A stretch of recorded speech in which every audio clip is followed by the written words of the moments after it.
नमस्कार दोस्तों, आप सभी का मैं अपने चैनल पर स्वागत करती हूँ। जैसा कि आप सब जानते हैं, हिंदू धर्म में एकादशी का बड़ा ही महत्व है। जिस प्रकार एकादशी का व्रत करने से हमें पुण्य प्राप्त होता है, उसी प्रकार एकादशी की कथा सुनने से भी हमें उतना ही पुण्य प्राप्त होता है। आज मैं आपको सफला एकादशी की कथा सुना रही हूँ। यह एकादशी पौष मास के कृष्ण पक्ष में आती है। अर्जुन बोले, हे भगवान, पौष मास के कृष्ण पक्ष के एकादशी का क्या नाम है? उस दिन कौन से देवता की पूजा होती है और उसकी विधि क्या है? यह सब आप मुझे विस्तार पूर्वक समझाइए। श्री कृष्ण भगवान बोले, हे अर्जुन, प्रेम के कारण मैं तुम्हारे प्रश्नों का विस्तार सहित उत्तर देता हूँ। आज तुम इस एकादशी व्रत का महात्म्य सुनो। पौष मास के कृष्ण पक्ष की एकादशी का नाम सफला है। एकादशी के देवता नारायण है। नारायण जी की सफला नाम की एकादशी में ऋतु के अनुरूप अनुकूल फल अर्पण करें।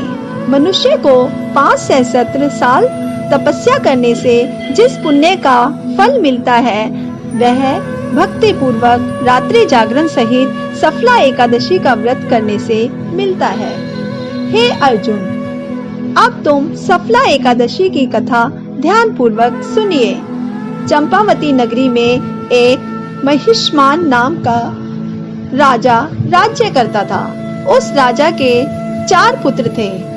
उन पुत्रों में सबसे बड़ा लुम्पक राजा का पुत्र महापापी था।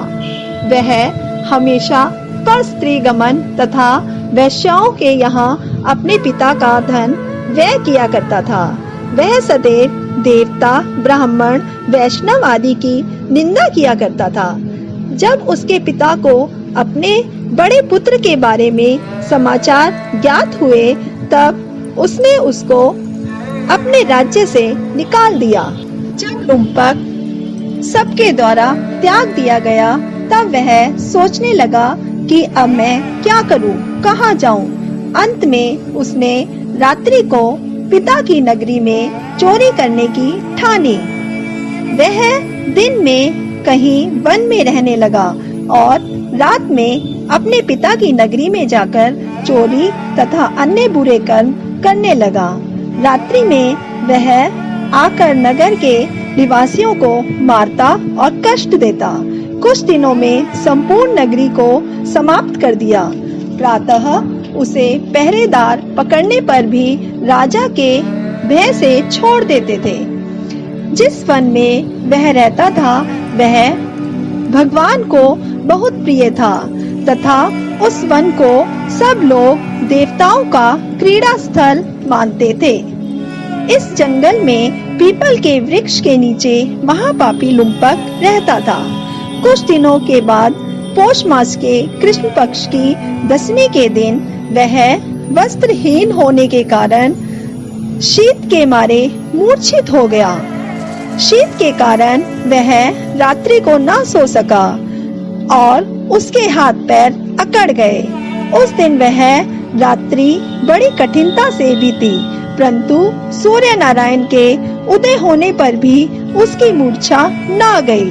सफला एकादशी के मध्याह्न तक वह दुराचारी मूर्छित ही पड़ा रहा। जब सूर्य की गर्मी से उसे कुछ गर्मी मिली, तब उसे होश आया और अपने स्थान से उठकर गिरते पड़ते वन में भोजन की खोज में चल पड़ा। उस दिन वह जीवों को मारने में असमर्थ था, इसलिए जमीन पर गिरे हुए फलों को लेकर पीपल के वृक्ष के नीचे आया। तब तक सूर्य भगवान अस्ताचल को प्रस्थान कर गए। उसने उन फलों को पीपल की जड़ के पास रख दिया और कहने लगा कि हे भगवान, इन फलों से आप ही तृप्त होएं। ऐसा कहकर वह रोने लगा और रात्रि को उसे नींद न आई।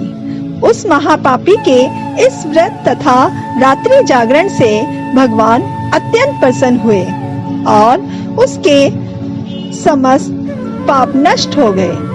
प्रातःकाल होते ही एक दिव्य रथ अनेकों सुंदर वस्तुओं से सजा हुआ आया और उसके सामने खड़ा हो गया। उसी समय आकाशवाणी हुई कि हे राजपुत्र, भगवान नारायण के प्रभाव से तेरे समस्त पाप नष्ट हो गए हैं। अब तू अपने पिता के पास जाकर राज्य प्राप्त कर। लुम्पक ने जब ऐसी आकाशवाणी सुनी तो वह अत्यंत प्रसन्न हुआ और हे भगवान, आपकी जय हो ऐसा कहता हुआ सुंदर वस्त्रों को धारण करने लगा और अपने पिता के पास गया। उसने संपूर्ण कथा कह सुनाई और पिता ने उसको अपना राज्यभार सौंपकर वन का रास्ता लिया। अब लुम्पक शास्त्र अनुसार राज्य करने लगा। उसकी स्त्री पुत्र आदि भी नारायण के परम भक्त बन गए। वृद्धावस्था आने पर वह अपने पुत्र को गद्दी देकर भगवान का भजन करने के लिए वन में चला गया और अंत में परम पद को प्राप्त हुआ। धन्यवाद दोस्तों। अगर आपको यह वीडियो पसंद आई हो तो इसे लाइक करें, अपने परिवार और दोस्तों के साथ शेयर करें। हमारे चैनल को सब्सक्राइब करना ना भूलें।